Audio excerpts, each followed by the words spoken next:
Hello, I believe we are recording at this time.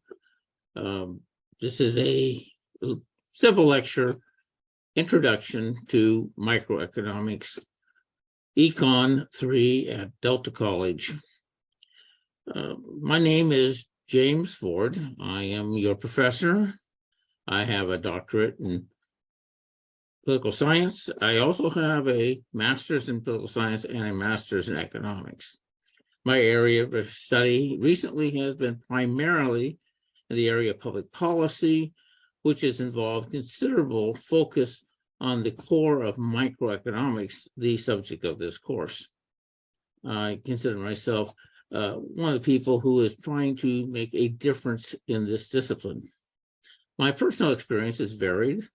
I most certainly, I went to a rural high school. I was able to do very well, doing very little. And I went to Berkeley and found out that that doesn't work too well. After 3 years, they asked me to leave. After leaving, I ended up going into working as a psychiatric technician for years. Met my wife at the Sonoma State Hospital. I went in the Navy, served as an electrician. I've come out and I worked as a policy analyst, research manager, variety of different positions for the state of California. But at the same time, I ended up teaching. I've taught about 800 units in computer sciences and information systems management. And I have also taught in the area of sociology, graduate school, fiscal management, and a variety of other topics, depending upon what the needs of an institution were at the time. Most other types of things I've done have included consulting in information technology, social sciences, and to some degree in healthcare services. I am a father with 4 children, 3 adopted. I have been married for 52 years. I have multiple grandchildren and 3 great-grandchildren. So I've had a lot of experience with families to boot. I currently live in Stockton. I am very happy to be back in Stockton. I live in a very diverse community, and I enjoy that to a very high degree. This course is about economics as it participates, or as people basically work as individuals, either as consumers or people who purchase things, or as suppliers to people who basically bring things to the market. The 2 different aspects of this are, of course, they come together in something called a market.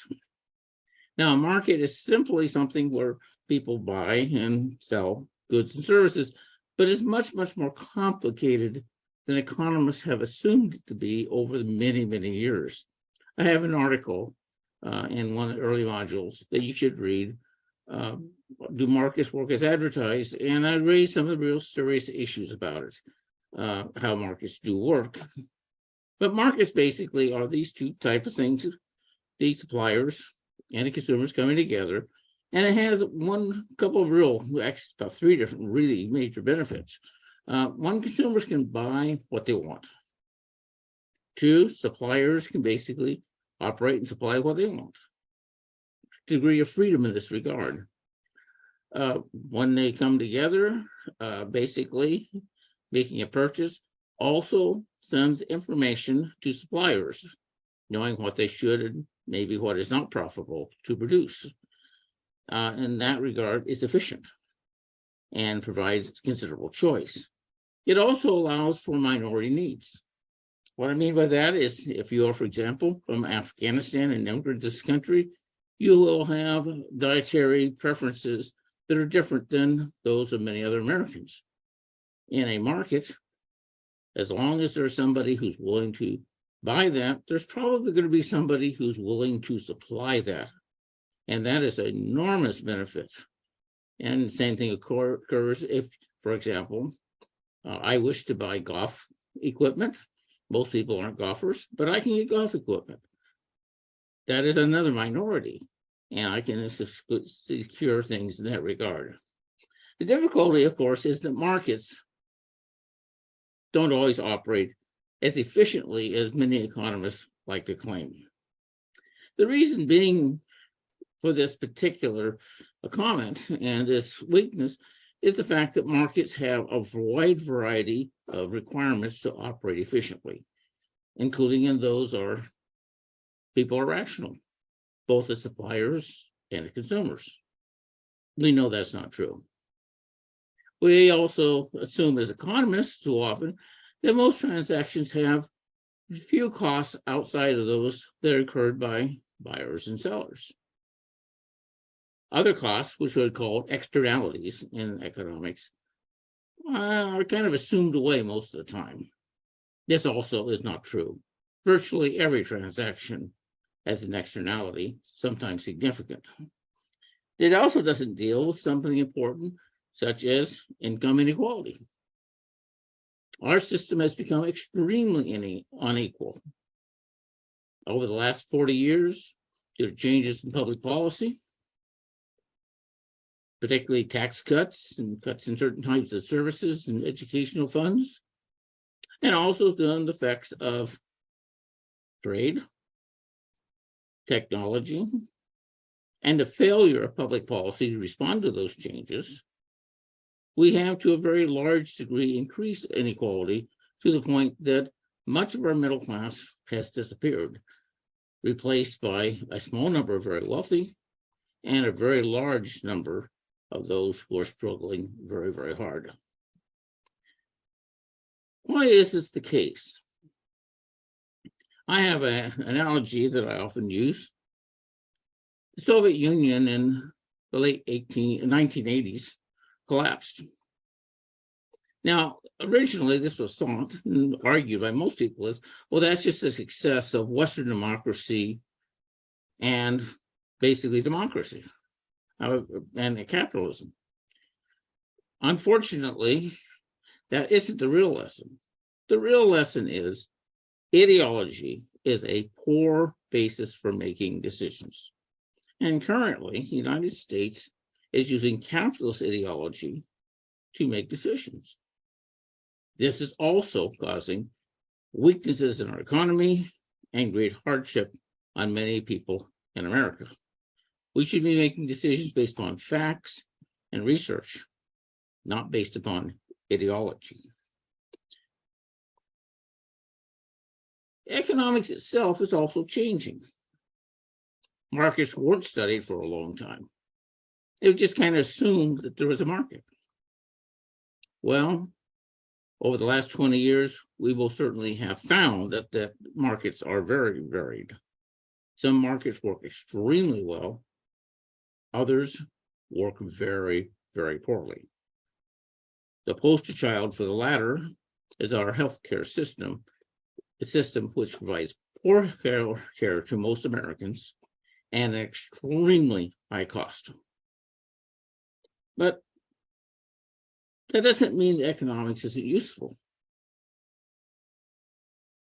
I found studying economics to be extraordinarily useful. Personally, it helps me make decisions. It may not operate the way economists argue that it does overall, but as a personal guide, it's very useful.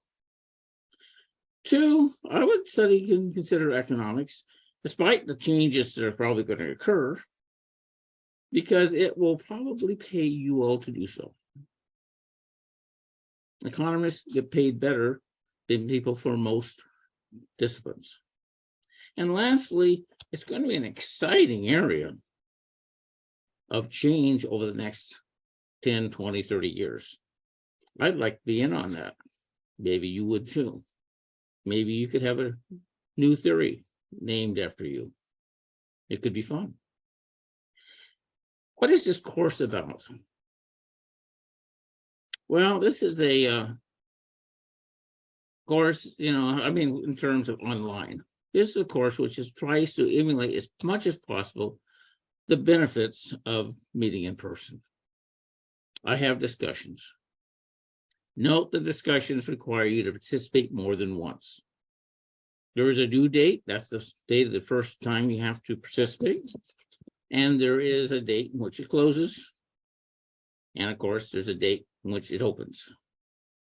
I would suggest starting early and participating as often as possible. Take a look at the rubrics to get a good idea of how you should participate. There will be quizzes. Every Friday, it's the summer course, you will have a quiz. It will start on Thursday morning and it will end Friday night, 11:59 p.m. It can be of 3 questions or 4 questions possibly, all essay type, based upon the material that you have studied or possibly relating to something that has been priorly represented in prior weeks. There's also a term paper. I would get started early. Term papers, they're not too difficult. It's just to basically to take a look at a business and try to understand its demand structure. What's the structure of demand for that business and how does that affect its operation? So take a real look, in particular, at Module 0.